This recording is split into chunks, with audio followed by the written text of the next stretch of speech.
Hello, everyone, and welcome to our webinar, sort of looking at what we believe is going to happen tomorrow. Um, I just want to let everyone know we are recording, so if that's a problem for you, please go ahead and hop off. But for those of you that always request the recording, it will be sent out after our meeting. So thank you all for joining us. I'm joined by my good friend Carol. Hi, Carol. Hey. And Carol is out of our Miami office. She works on our team, and as always, she will act as the Pete Wrangler for today's webinar. Get your Never a lot of questions fun. in. Yep. So before we get started today, there is so much rumor, so much conjecture, not a lot of hard and fast things. So what I've done today is I've tried to put together the best I can of what we can expect tomorrow, based on news reports, based on what I'm hearing from people in DC, and where we've been told the likely outcome from the president himself. Now, as always, please, in your questions and in your comments, please do avoid anything that has to do with politics. It's really not why we're here. We're here to manage the problem and do the best that we can with it. So with that, I'm going to get started. There'll be plenty of time for questions and answers at the end.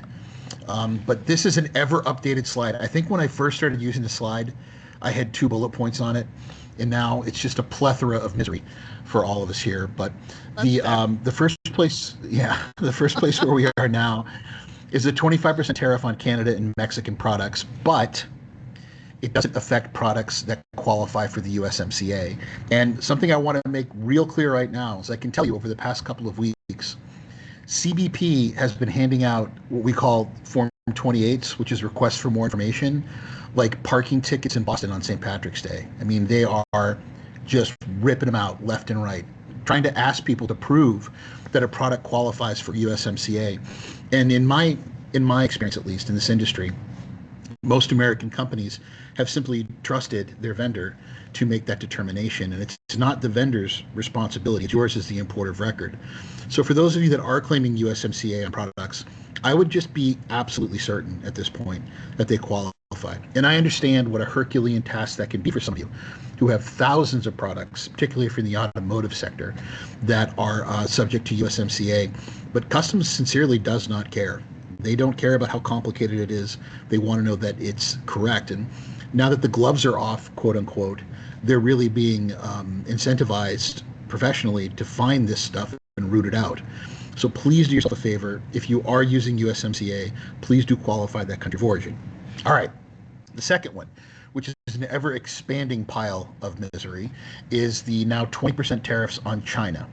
We expect that tomorrow the president will announce that he's expanding these tariffs higher to go to 30% next month and then 10% more every month following that. So this progressive tariff, which is the term that's being used, would be an increase of 10% month over month until such a time as the U.S. and China can come to a re-agreement on the Phase 1 trade deal between the U.S. and China. Why go 10% every month? Because we're trying everything we can to limit the impact that these tariffs have on inflation.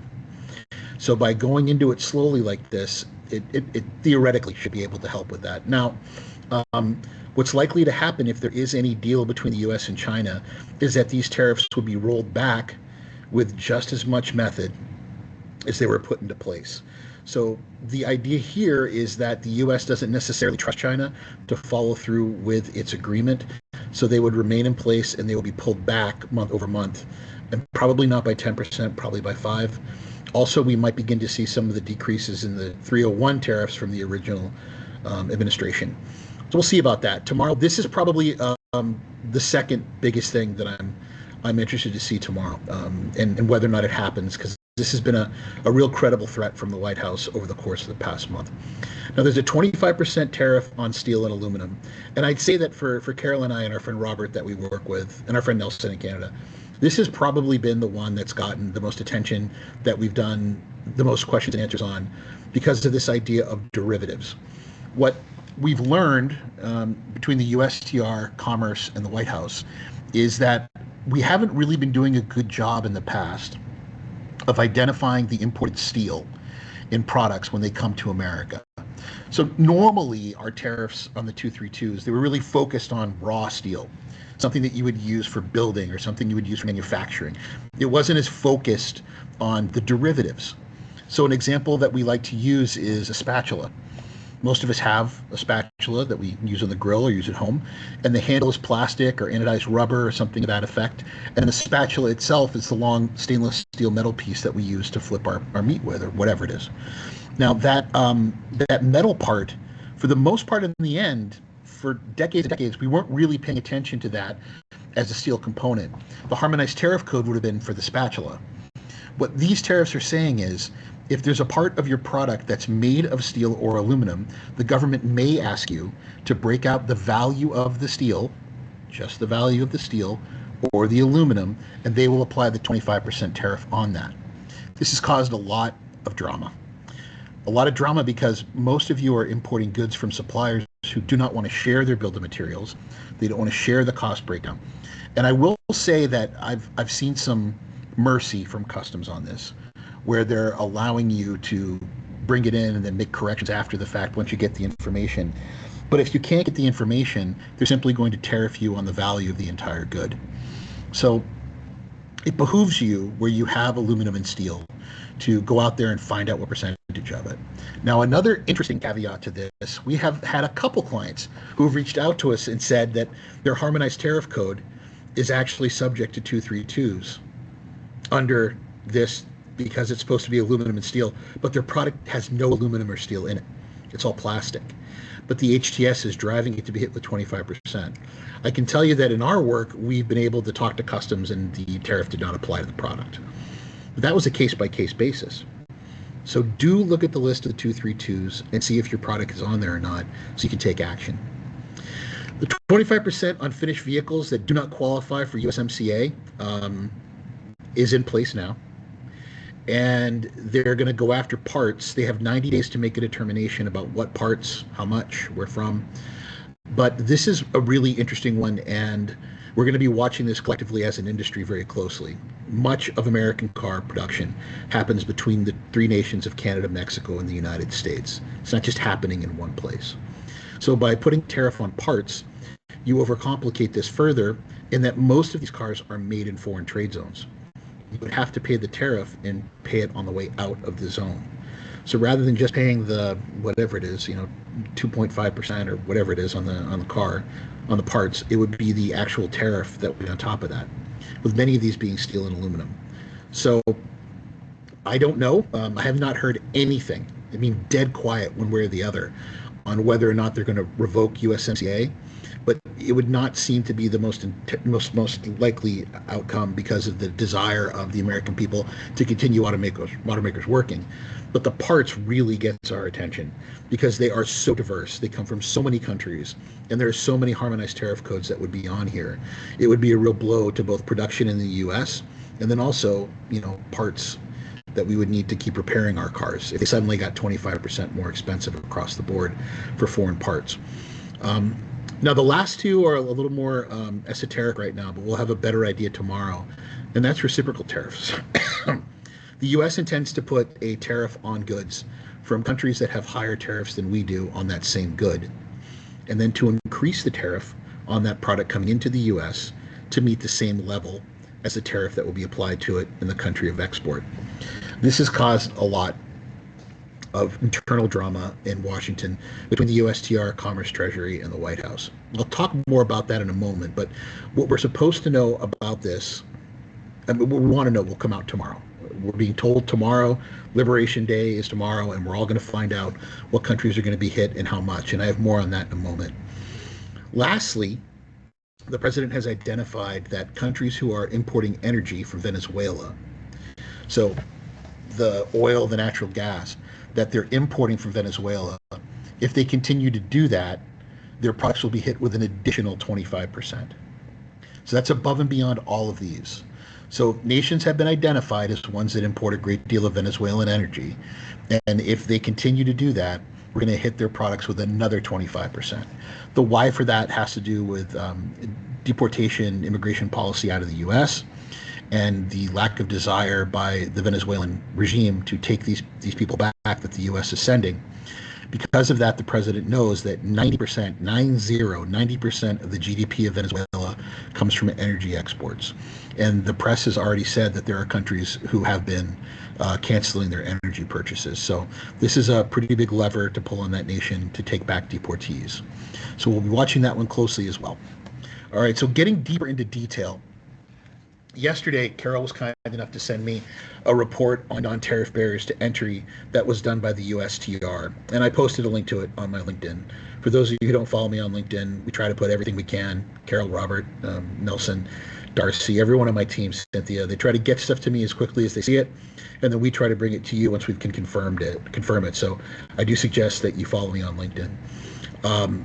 But we're waiting on a much bigger report, which is supposed to come out tomorrow. And that report is a total soup to nuts, 100%, 360-degree review of American trade. So are our trade agreements fair? Is the United States being treated the same way in the country of export as we treat their goods when they're imported to America? Is there currency manipulation happening between countries? USMCA, of course, being one we're concerned with, but with China, Vietnam, Cambodia, etc. All of these things that you see here are being reviewed, and we've never had a report like this before. So the non-tariff barrier to entry report covers practically every country, and I'll talk about that in a minute. This one, so that report was 400 pages. And I spent most of last night going through the highlights because it's done country by country, because I feel like it gave us some insight into what's going to happen tomorrow. But I did not get through all of it, and I was up till well past 2 o'clock in the morning last night. I did not get through the entirety of the report. So I suggest you read it based on the countries that you're importing from. It is a pretty fascinating document. When you get these slides, if you hit that hyperlink, it will take you to it, or you can just go to the USTR website. It's currently there. I think that this report that we got is going to tell us a lot about where the administration is, how they're being tugged one way or the other. There's a lot of information in there about what are called consumption taxes. So VAT, value-added tax, GST for our friends in the North, right? As well as other types of taxes. Specifically mentioned was the Indian welfare tax. When you import something into India, there is a 10% tax that's applied to all imports, and that money is used for the betterment care and furthering the lives of people who are less fortunate in that country. The report goes really into depth on things that aren't necessarily barriers because of duties. There are complexities that are around importing American goods. There's paperwork regimes. There's partner government agencies that make it difficult to import. Corruption is also mentioned for a lot of these countries. So this just adds to the fire the likely outcome of tomorrow's report. So I urge all of you to take a look at that report on a country-by-country basis. It didn't make sense for me with our limited time here today to go through all of them, but it does point out very clearly on India the complexities of importing there that we believe deter American interest in exporting to that country. In China, it gets into everything from currency manipulation, alleged theft of intellectual property. It goes on and on and on. For Europe, it really focuses on the differential between our tariffs versus their tariffs. I really think it'll give you a good insight about specific countries you're worried about. So please do download it. It's a PDF file, and review the countries that you are importing from. If you're seeing a lot of language, seeing a lot of information there, odds are they're going to be targeted tomorrow for these tariffs. So speaking of those tariffs, there's really 3 possible outcomes. We've been laughing a lot about this idea of the dirty 15. Okay, so originally, apparently, there were going to be 12 countries that the president was most focused on, and the joke was, well, they're the dirty dozen. Well, they kept adding countries, so it became the dirty 15. Well, then in the press, the Secretary of Treasury, I believe, it might have been Commerce, said, no. The president meant 15% of all of our trade, not 15 countries, but 15%, which would greatly expand the number of nations. Well, now we're hearing that these tariffs will be on everyone, that they are not, in fact, reciprocal. We're not raising our tariffs to meet that of the foreign country, but rather creating a universal tariff. So this is a bit of a complicated slide, but bear with me, okay? There's 3 possible outcomes that we'll get tomorrow. The first will be that the countries you see on the left, which have been identified as the ones that are most complicated and troublesome for America to do business with, will be hit with a reciprocal tariff. So we will raise our tariffs to meet their tariffs on similar goods. The second outcome will be those 11 nations plus four more. And those four more are Thailand, Cambodia, South Africa, and Pakistan. That is a more likely than just those 11, to be honest. The third outcome is what's being reported in the press today. In every major news outlet all over, DC Twitter, everyone's talking about how the president intends to put a 20% tariff on all imports from all nations, and it will be a universal tariff. So the first question is, will this apply to Mexico, Canada, and China? I don't know. More likely than not, it would, right? Because these tariffs are based on unfair trade practices. So which one of the new tariffs will the president use? Will he use the 338, right? I don't know. I don't know which one of the 121s. I don't know which ones he's going to use. But the press is reporting widely that we can expect to see a 20% tariff on all imports from all identified nations, and that it's a very, very broad list of countries. It's a lot of countries. What we were hearing last week was the exact opposite, that it was going to be these nations that the president was focused on, and that these nations in particular were going to have a raising of their tariffs of a certain percent. It may very well be that some nations will have higher tariffs than others, which again doesn't sound like a universal tariff applied to everyone. One way or the other, tomorrow's announcement, I have a feeling, is going to include some very complicated math to get us to where the tariffs are going to be, what it's going to look like. Originally, the White House wanted a universal tariff on everything and everyone. That was talked back by members that were advising him, and it appears that he's gone back to that. Now, I can tell you the executive order is being drafted now. So the outcome of these two reports, the outcome of all the review, there's people in Washington right now, attorneys, I assure you, that are sitting down and writing the executive order to match what's going to happen. At some point today, someone's going to squeal. Something's going to get out, whether it's a leak they do on purpose or someone who decides to get famous. It's absolutely going to happen, and we should know more by the end of the day. But by this time tomorrow afternoon, we should probably know precisely how this is going to go. So the most likely, if you listen to the press today, a 20% universal tariff. If you were talking to them this same time last week, it was just the ones you see on the left in the dark side of the screen. If you were talking to them on Friday and Saturday, it was the ones in the middle. So this could be a progression where they've decided it's just too complicated. We're going to go to 20%, bearing in mind that the intention of this administration is to negotiate them back, to start high, work our way back, and have bilateral conversations with all these nations to try to clear it up. So I don't have a lot of great information for you here. I'm just telling you what I'm hearing and letting you be armed for that over the course of the next 24 hours. When? The White House has made it clear we all should have been expecting these. These should not come as any sort of surprise to any of us. So the tariffs will go immediately into effect at midnight tomorrow night. So at 12:01 on April the 3rd, the tariffs will go into place. It doesn't matter if they're on the water. It doesn't matter if they're 3 days out. They go into effect then. So if they arrive tomorrow, the tariff will apply to them. We're also very concerned because the press has been reporting again widely. We have a lot of sources on this. Unfortunately, that the External Revenue Service appears to be a real thing. So the External Revenue Service, for those of you who have not joined us in the past, is a mechanism the U.S. intends to use to force foreign suppliers to pay their tariffs up front. So a Chinese manufacturer, an Indian manufacturer, you name it, would have to go to a federal website, pay the tariffs, and then and only then would an importer be allowed to make entry on their behalf. So a broker would be able to make entry only if we had that information.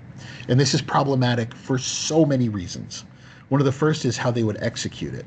Most Chinese companies are precluded from having a bank account in US dollars, so they probably have to use the SWIFT bank to do it.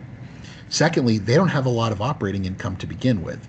So you're saying to a foreign supplier who's working on very thin margins and probably being paid in 30, 60, or 90-day terms, they have to come up with a massive chunk of the value of the goods beyond just manufacturing it and pay that tariff up front, which then would get wrapped up into the cost of goods sold and increase the price when it got here, one would assume. And because a lot of these companies don't have a lot of operating revenue, they're probably going to have to take loans out to cover this cost.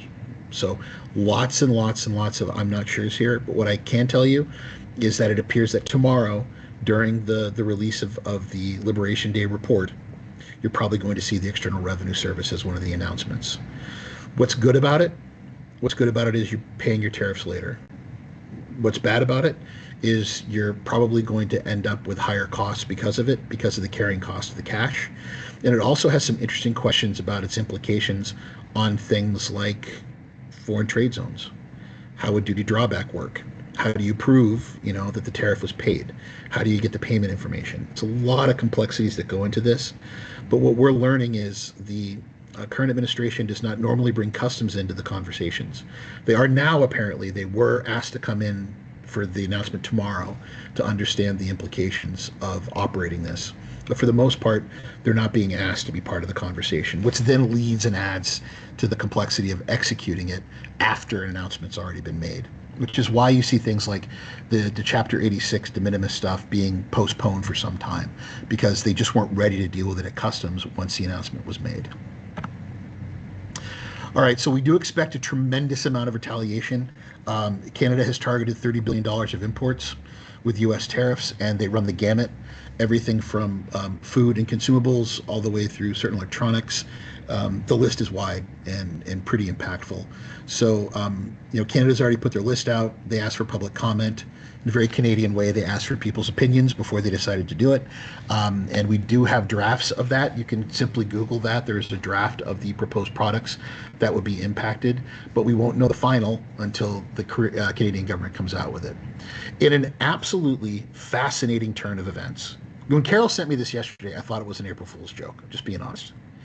China, South Korea, and Japan are planning to cooperate with one another to manage the tariffs from the United States. So you want to talk about strange times. These three countries that generally do not get along are coming together to cooperate to deal with the threat of a trade war with the United States. So once they see the reciprocals come out, they're going to work on what they can do to combat the impact and to strike back financially on the U.S. system with their own tariffs for American imports, based on the complexities of the Asian market. So that was fascinating. Mexico has targeted billions of U.S. imports for tariffs. They're also considering financial sanctions on exports, saying that certain products can't be exported out of Mexico. You probably see a lot of agriculture impacted with that. So they are prepared as well. But the EU is the one that's really getting my attention. They're talking about going after technology. They're talking about going after certain pharmaceuticals. If the U.S. does put pharmaceuticals on the list, medical devices, and other high-tech, high-profit, high-reward exports that the U.S. really depends on for our continued dominance in those markets. Aerospace would certainly be on that list as well. So this is just a glimpse into what we're talking about. This is a full tariff war globally, which the nerdy side of me is interested to see how it plays out. But the consumer in me and the American in me is a bit concerned about what the outcome will be, because exports drive jobs, not imports.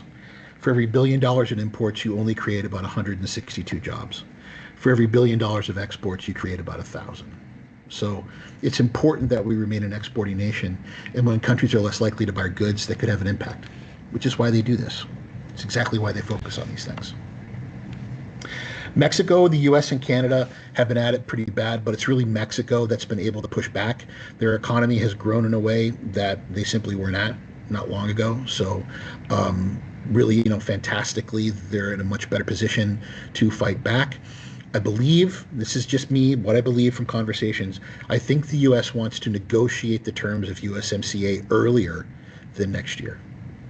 I think that this administration wants to push both parties to come to an agreement earlier on the new version of USMCA, which we were supposed to negotiate next year. But Mexico's holding firm. They're not nearly being as complacent or as forgiving as they would have been in the past. They understand their place in the marketplace, and we can expect that will be a pretty good tug of war between the two. I gotta get moving here so I can get to everything. The steel and aluminum tariffs are pretty ghastly, and they really impact Canada the worst. Canada has strategically been someone that we really rely on for steel and for aluminum. What's really interesting here to me is the U.S. has done everything they can to kind of shoot ourselves in the foot when it comes to steel and aluminum. We've allowed the rest of the world to become much, much better, more efficient, and more cost effective at manufacturing these goods than we can. So we're at a real deficit when it comes to technology in manufacturing these goods. The tariffs on aluminum and steel could have some serious legs. I think that there are some countries that we may pull them from, most notably Canada. I think eventually, once we work all this out, we'll probably be in a better position. The same can be said for South Korea, probably Vietnam and Brazil. I'm not so sure about Mexico. But, all news reports, all conversations I've had point to the fact that there will be some enduring steel and aluminum tariffs beyond the 232s for a lot of other nations. So if that is an area where you're doing a lot of business, I would absolutely pay close attention to it. Unlike a lot of these other tariffs, which I don't believe will last a long time, I think these really could. Automotive is another one. The president has said that there's no reason why these tariffs on automotive would not last his entire term. And the impact of those tariffs, as you can imagine, would be pretty extreme. So we'll see precisely which way that goes, but it would appear that that is the intention at this point. Europe. The European tariffs with the United States are likely to be pretty bloody. Unlike a lot of the other nations that we're talking about here, Europe is not as dependent on American trade as Mexico, as China, as Canada. They have a much more diverse economy that's much more globally relatable, and they don't depend on us to buy their inexpensive consumer goods like China does. They don't depend on us necessarily for energy. Much of the things that are being targeted here are being targeted politically. That's why Jack Daniels will be on it, and Harley Davidson most assuredly. This could be pretty ugly. So I do believe that if the tariffs kick off and we get into a true war with this tomorrow, if you are importing from Europe, I would be concerned. And then in the press yesterday, the president, or last week, the president said that he intends to hit the United Kingdom, which was news to everyone. Everyone had thought because they're not part of the European Union, they're so close to an agreement with the United States that it wasn't going to be an issue. That appears to not be the case. It is entirely possible that the United Kingdom will be added as well to these tariffs. And again, I expect this one to be a pretty long, drawn-out, ugly fight between the two. Okay, so when we think about reciprocal tariffs, there's a lot of parts of the world that I'm genuinely concerned with because of the level of tariffs that they could be. So you'll note here that wherever you see the yellow color or yellowish orange color or the pink color, these are countries that have a particularly high tariff versus the US tariff on the same goods. The ones I'm really most concerned with are Southeast Asia. I'm very concerned with India, and I'm very concerned with Argentina and Brazil. These are countries that we depend on for a great deal of our imports, but also have dramatically higher tariffs than we do on the same goods. Now, they could be subject to 232s, and they could be subject to anti-dumping and countervailing, but with those punitive tariffs aside, our tariffs tend to be much, much lower than theirs do. So for South America, I believe tomorrow you are going to see a pretty heavy impact, particularly on Brazil. Argentina is interesting to me because politically the two leaders appear to be aligned for a lot of things. India as well. I believe that of all the nations that you see here, India is the one that will likely win the most, quote unquote, from this ongoing trade war, and that most American trade policy is focused on bringing more opportunity to India and less opportunity to China. So I would caution all of you that are looking for a safe haven. First of all, don't freak out. We say it over and over again, panic is more expensive than patience.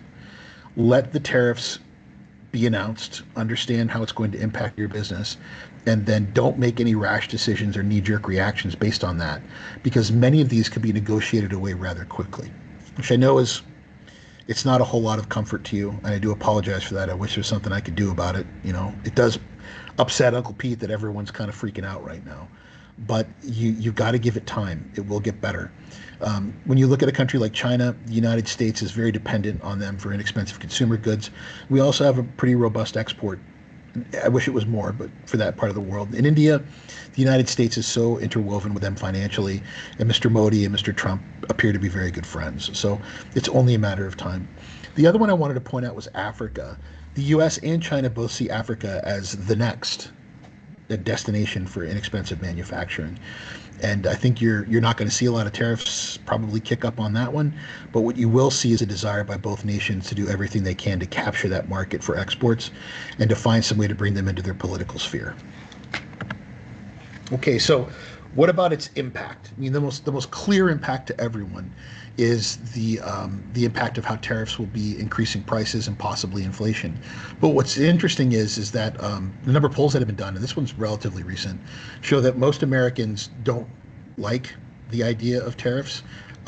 Most of them are hoping that American companies will lower their profit margin in order to belay this. I mean, we're in a situation right now where for years America has seen a pretty steady rise in the cost of things, and they are concerned about it. And I don't think that we should ever completely, dismiss the importance of politics in this. There's a limited time that the U.S. will probably pursue these pretty ugly tariffs, and a limited time that certain countries will resist them. China and the United States are both in not the best situations for this argument. We don't want inflation, and what they don't want to do is continue to lose opportunities to manufacture, which helps to drive the strength of their economy. That's why I'm more concerned with Europe than I am with China. India, same thing. So what we're learning as we talk to Americans in these polls about tariffs is they don't generally understand them. And not only do they not understand them, they don't understand how these new additional tariffs will impact prices. If these tariffs go into effect, they'll see it. They'll see it on their credit card statements. They'll see it when they cash out. It will definitely be felt across nearly all sectors. So which sectors in particular? Love this graph. I'm such a nerd, right? I absolutely love it. So on the left, you'll see as tariffs increase, what products, because of imported content, are going to be more and more expensive. So, service industries, not really a problem. But durable goods versus non-durable goods, you'll note that, the imported content of some things that we need every day, clothing, telephone equipment, personal care products, furniture and furnishings, household appliances, air transportation is an interesting one because of the parts. There's a lot of ways that we've been able to avoid that in the past. But will these tariffs impact civil aircraft? Will it impact jet fuel? Will it impact other types of petroleum? How will the cost be felt? So it'll really be felt on everything to the right of this that isn't yellow, if I'm being honest. Much of what we depend on for our way of life in the United States really is driven by imported materials and imported inputs. And we're sort of picking a fight with everybody at this point. So it's a very complex and difficult narrative right now, but this leads everyone to believe that it's transitory. It's not going to be a long-term issue. We're going to find ways to sort this out shortly because we can't really economically allow this to drag on for too long. The last slide for today has to do with the proposed vessel fees. I brought this up a lot. The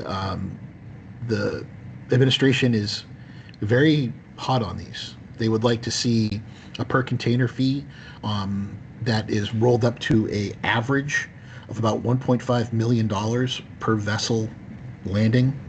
So you figure every port call on a string, you're going to have usually 3 in the United States, 2 to 3. That'd be $1.5 million, $1 million per port, not per voyage, per port. And that money would be used to increase and advance the infrastructure of our maritime capabilities. Also be allowed to work with helping American vessels be produced again. What the president got from CMA CGM was a pledge of $20 billion over 5 years to help offset the cost of improving our maritime facilities. The defense sector of the United States realizes that a healthy U.S. merchant marine is necessary for time of war. We barely have any ships left right now. We depend on our allies to manage that for us. So they want to see more ships. What the president wants to see is an agreement by carriers to not only build American ships or flag American ships, he also wants to see them understand that there could be a world where all exports out of the U.S. or a certain percentage of them have to go in American flag vessels. They're talking to Korea about allowing for a period of time for Korean-built vessels to be eligible under the Jones Act, which would be an incredible change. But the problem beyond that is we don't have enough sailors. So there's also talk about making merchant marine academies free, no charge, to try to get more people to go to them. This is in flux. Last week, USTR, Commerce, Treasury, they all had their open dialogues about it with people, and as you would imagine, right, the input they got was pretty negative about how this would affect prices, how this would affect inflation, how it would affect our business. So we'll see what they learn from that. But ultimately, it would appear what the White House wants is for all of these carriers to come and make a similar pledge. Now, that money's not going to come out of thin air. If they pledge that money, it's going to have to come from somewhere, and I doubt it will be their profits. So one way or the other, it would appear that there's probably going to be an impact to prices. Ben's not on here, my counterpart for Ocean. I wish he was. He could tell you more about it. But I am very concerned about this when it comes to pricing. And unfortunately, I don't know enough to really be useful here. All I can tell you is from a macroeconomic standpoint, it doesn't really bode well for the future. All right, so I'm going to open this up to questions and answers, but before I do, I wanted to just reiterate that if you need help, we're here. If you have specific questions, if you want to have this presentation done for your people, for your boss, for your executives, we're happy to do that. Just reach out. Certainly do reach out to your sales representatives there in the branches that you work with. They can do more. But if you need help, I don't want you running around being anxious and terrified. We're very transparent here. If there's something we can do to help, we will. And if there's information that we have, we're going to tell you as soon as we can. And please don't hesitate to contact me if that's the case. So with that, we've got about 15 minutes, I guess, for questions and answers. Carol, I hope I didn't bore you to sleep. Hope you're still with me. No, I'm still here. Angie said to remind you about the disclaimer, the press disclaimer. Oh, yeah. So if anyone that's here from the press, please do realize that if you're going to use anything that we've talked about today, you need to contact us first. We're not giving you a release at this point to use any information or to quote anything that was said here, as everything is in flux. So thank you for the reminder, Angie. Okay. All right, so we do have a chat function. You can put the questions in. Please do. All right, we do have some questions in there already. I know you were just talking about the Chinese vessel. So one of the last questions we got was, is it applied, because I'm not sure if you quite answered it, but does it also apply to Chinese flagged, operated, and chartered vessels as well? Yes, it will. So operated by a Chinese company, manufactured by a Chinese company, or under Chinese flag is what I understand at this point. Okie dokie. Will we be penalized if we cannot provide the aluminum content? What happens if we can't provide the mill test certificate? What's been happening so far is that the U.S. importer is being expected to pay the tariff on the entirety of the value of the product, which is absurd. It's absurd, but that appears to be the way that customs is leaning. If you can't tell us what percentage and you can't tell us how much, then we're just going to assume that it's everything, which is preposterous. But in the absence of better information, that appears to be the best that they can do. Well, initially they were telling us if you didn't know the content to claim Russia and pay 200%. So yeah, they haven't been really accommodating with these tariffs. So will all of the new tariffs be located in Chapter 99 notes again? Most likely, yes. I believe, yeah. I mean, that's the only way that we can put them into our systems. That would make sense.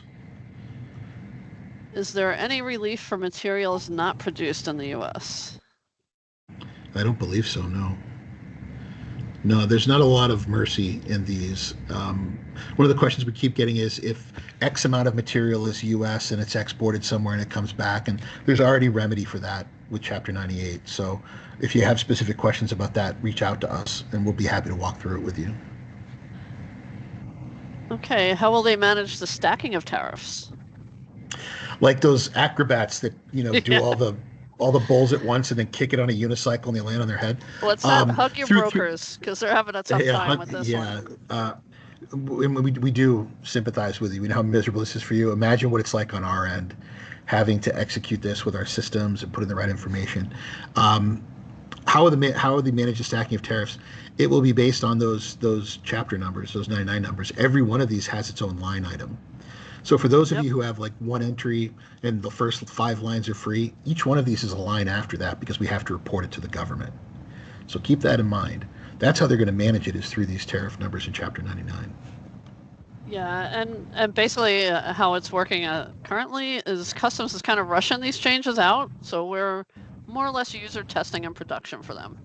There's been a lot of issues with the entry writers on rejections and tweaking the order the tariffs go in to make sure everything is getting accepted and calculated correctly. So yeah, it's been a challenge, and I'm sure it will continue. Okay, will the 232 tariffs be calculated on cars and car parts as well? So when you read the executive order, it specifically mentions that they reserve the right to do it, and they're taking 90 days, up to 90 days, to make that determination on what will be impacted and how much, if at all. So we'll find that out over the course of the next few months. I have a feeling there's going to be a lot of negotiations, a lot of hair pulling and nose biting between the parties to try to get that not to be the case.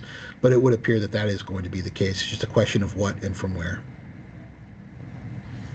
Okay, the next two questions that kind of go together. How do we know what countries buy energy from Venezuela? And has a list been released of the exact nations purchasing from Venezuela? There's a number of lists on Google, but here's what I would caution you with. It's more likely that they will name the actual countries in the executive order, and then they will name it in the Federal Register. So you can Google it, you can chat GPT, it'll tell you all of them. I'll tell you China and India are both on that list, as is Vietnam, right? So they're on that list. I haven't seen any European countries, but whatever. So I would Google that and then wait until we get the Federal Register notice to be sure, because they may pick and choose which nations they apply it to based on impact desired. Okay, how are the bond companies handling the increased levels of duty and taxes with respect to the bond limit? Yeah, not well. Yeah, not well. They are the attitude by sureties right now is you got to come up with cash, and we're in the middle of a lot of negotiations on new bonds for people because of this, and they're really not being at all reasonable in their requests for additional information at this point, or for additional cash. They're, normally on a large bond, you'll have 4 or 5 enterprises that are working together to cover it. And I'm worried about, if this continues at this pace, are they going to be able to find enough individuals, companies, or institutions to cover these rather large bonds?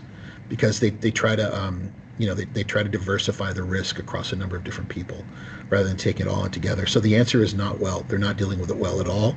And they are watching, and they will let us know if your sufficiency is down.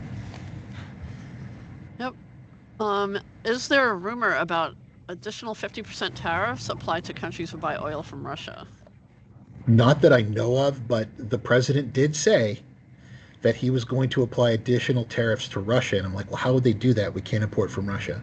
So I haven't heard rumors, but I know that people have said that's a possible way of doing it. I haven't heard that that's the intention of anyone in Washington at this point, but that's one of the ways they might be able to do it.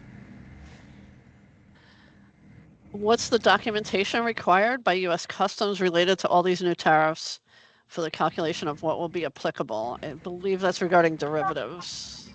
Yeah, on derivatives, we're telling clients to put the percentage on the commercial invoice, the value and the percentage value, country of origin as well, because they do want to know what nation the steel came from.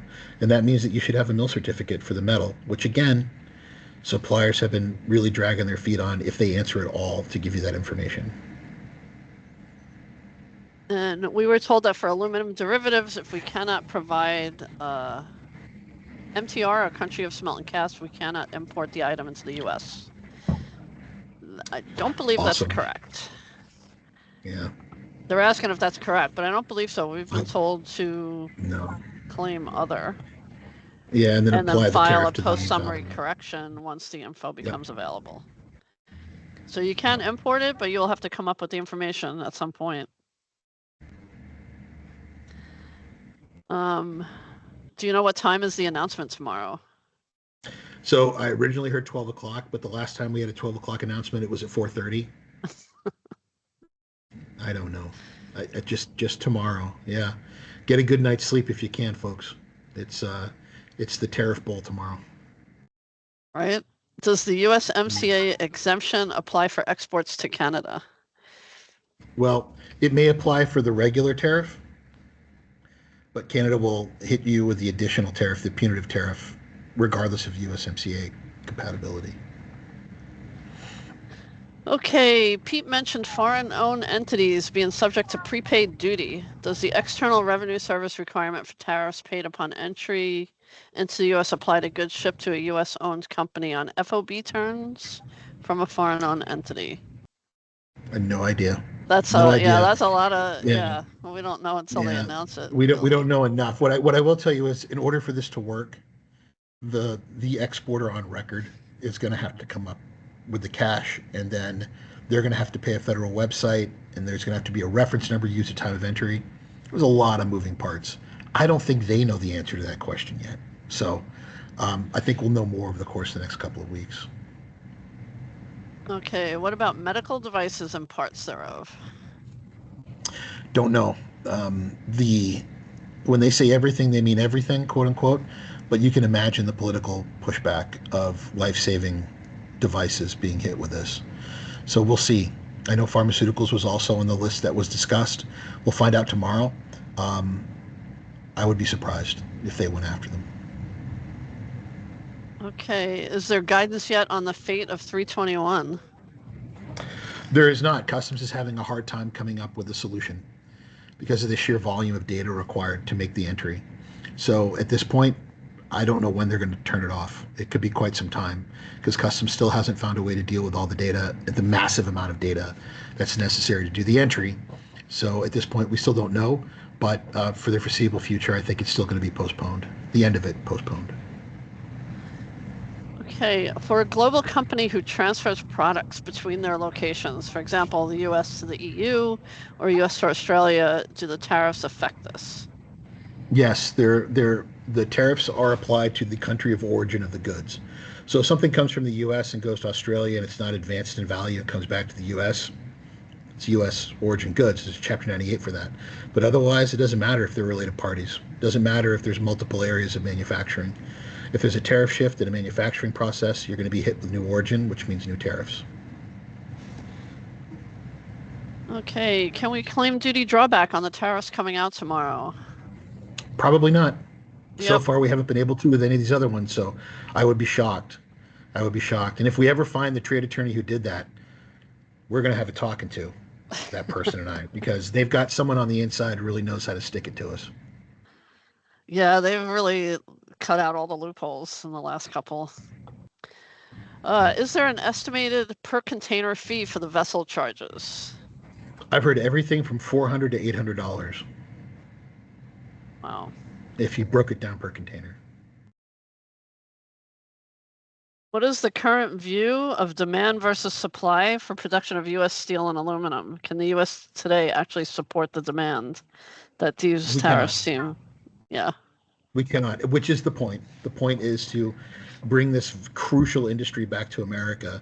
That's such an important part of so many things, including defense, including automotive, including aerospace, to bring it back here. That's a very expensive ask. So, will these steel companies that are seeing a resurgence in America because of these tariffs reinvest it in technology? I don't know. You would hope so. But at this point, we can't make enough steel in this country. We depend on Canada. And that relationship has been very good for us. And right now, it's not very good for us. So it's hard to pinpoint it, but I'll tell you right now, statistically, like if you do the math, no, we don't have enough to take care of it here. Okay. This one is regarding the vessel fees, the Chinese vessel fees. Will there be any effect on goods traveling through the U.S. inbound, so transit shipments? I would imagine because it's going to be on the steamship line calling on a U.S. port. I don't think that they'd be able to break it out. That's a great question for Ben, but just from an enforcement perspective, I think that would be a bridge too far for them to manage. Okay. What do you think will happen to the Section 301 exclusions in May? I think that when the president and Xi Jinping meet, that will be one of the things that they try to negotiate slowly away so that portions of those lists go away or the lists go away altogether as China decides to follow through on the promises made in the agreement. Will a lot of questions on the vessel fees here. Will the proposed vessel fees be stacked? Like if a vessel is Chinese owned, built in China, on order in Oh, I can't China, would imagine there be so. a charge for each? No, I think it'll just be the one. Yeah. such an optimist. Do you know if the It's announcement? been a rough year, Carol. Yeah. Do you know if the announcement tomorrow will exclude USMCA goods like the current IEEPA tariffs? I don't know if they will or not. Right now, USMCA is excluded, so we'll find out very soon if they'll be excluded again. The last time I was an idiot and said I can't imagine they're going to implement these, I really had to bite my foot on that one. So I'm not really sure. It would not make a lot of sense from a negotiation standpoint to pull them now because of automotive, but we'll see tomorrow. Okay, what is the tariff impact for returnable packaging that is steel? As an example, we send equipment to China on a steel rack. The steel rack is then returned to the US. Return is at no cost, assuming we would still pay the 232 on packaging returns. So if it's an implement of international trade, right, like an ocean container or reusable that's going to go back and forth, you may be able to get a dispensation on that, I would imagine. I don't know if that packaging is covered under it. We would have to look deeper into that. So please send me an email and we'll try to get you an answer on that. Yeah, it could potentially, if it's returning within 3 years, it can enter under Chapter 9801 as well, if it exported directly from the US. So yeah, there should be some opportunity there. Okay, how will the aluminum tariffs be applied when and if the universal tariff comes into effect?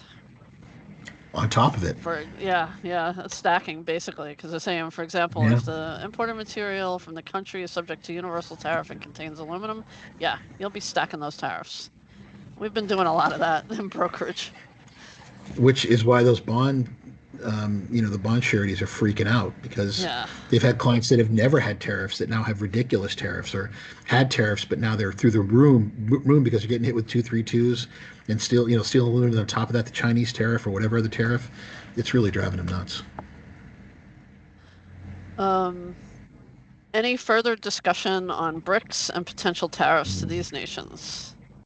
It's been quiet, since the first time the president made the threat of liquefying your economy if you decide to use the unit, which is their level of currency. It's been awful quiet. But all the BRICS are Brazil, Russia, India, Indonesia, China, Singapore. I mean, they're all facing additional tariffs under the reciprocal tariff. But as far as going after BRICS individually or BRICS plus because of the use of the unit, it's been pretty quiet. Okay. Would the universal 20% tariff apply to all commodities? Any specific news on beauty and our personal care products? Yeah, that's the $1.2 trillion question, right? So will they exclude certain products and focus on particular industries of note for the U.S. or won't they? We don't know.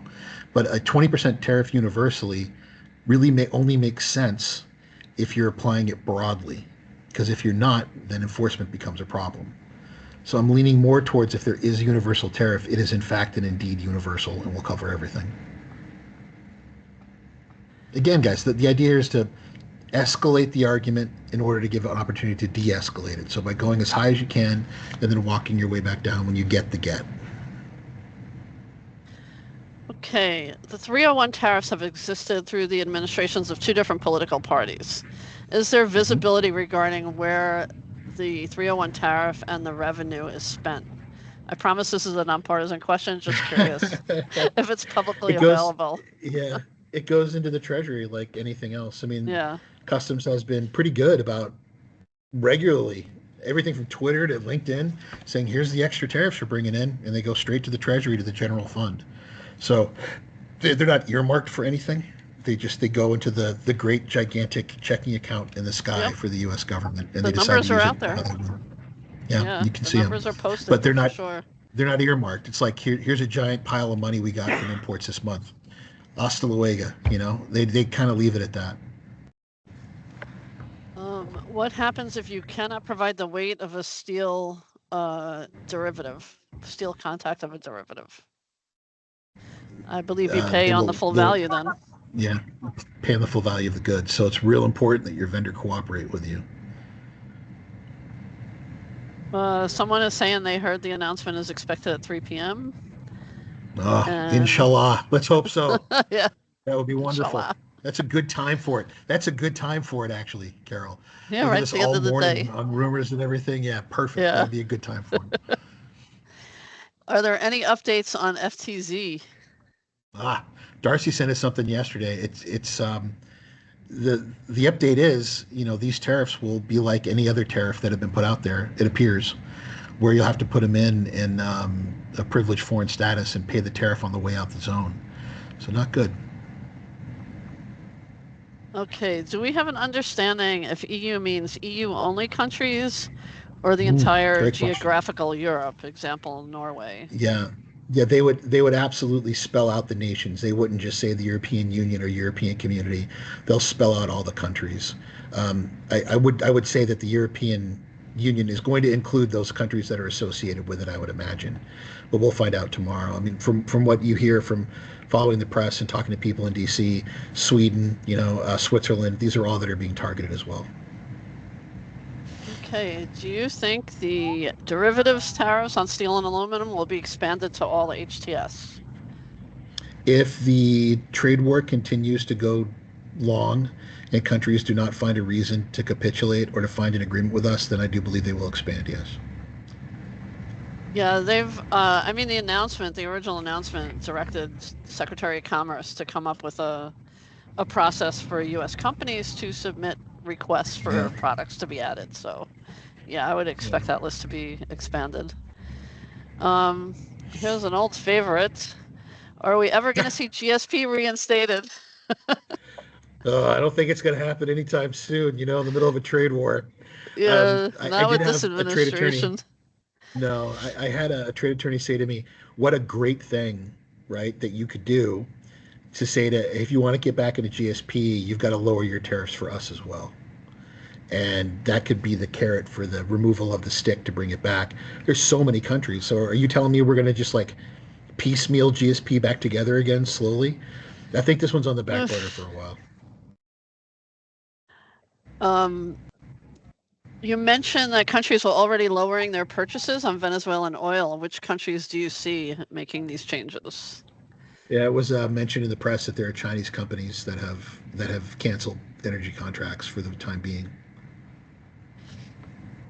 Okay. Yeah, a couple of people asking for a copy of the recording and the slides, and those will be made available in the next Yep.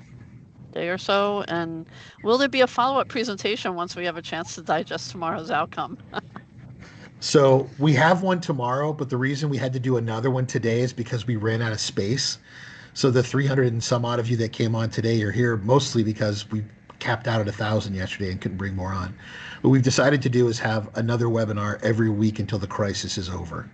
So we will have more of them, but I have to caution you, when you get that invite and get on right then and there. I don't believe we're letting people, you know, um, register 5 weeks in advance, right? When it comes out, you got to get on it right then and there to make it fair for everybody. Okay. I have capital equipment in the EU being crated up for shipment to the US. Will those be impacted by the tariffs? I If they have a imagine. tariff applied to them, yes. Yeah, if it doesn't get here by April 3rd. Yeah. If we cannot obtain a mill test certificate for aluminum and other is filed, and the mill certificate is never received, then what? Then I would expect a CBP 28 or 29 Yeah. before We have time liquidation for one more, hits. Carol. Okay. Let's see. Wow. If new FTAs are negotiated, any chance we can retroactively recover duties paid? I doubt it. Yeah. I doubt it. I doubt it. Yeah, It would be great. the It'd be current, great, but I doubt it. yeah, they've really been good about closing all the loopholes, so I don't see that they're gonna do any retroactive. I mean, we have a couple of customers that paid tariffs those 3 days on USMCA products that they can't get back because there's no drawback. They have no PSC opportunity, nothing. So Yeah. yeah, they rolled it back and didn't make it retroactive 3 days. So I don't see them doing that. Well, that's our time. We want to thank all of you for joining us. We will get you the materials out as quickly as we can. Please do contact us if you have questions. Please do reach out whenever you need us. We're always here. And anything that we can do to advise you, please do let us know. For those of you who are clients, we appreciate your business. For those of you who are not, why not? Do let us know, and we'll be happy to be there for you. So get a good night's sleep, and I'm sure we'll be talking to a lot of you again tomorrow. Again, thanks, Carol. Thanks Yep. from our marketing department Thanks, for all the all. hard work they do. And we'll talk again to you soon. Take care, everybody.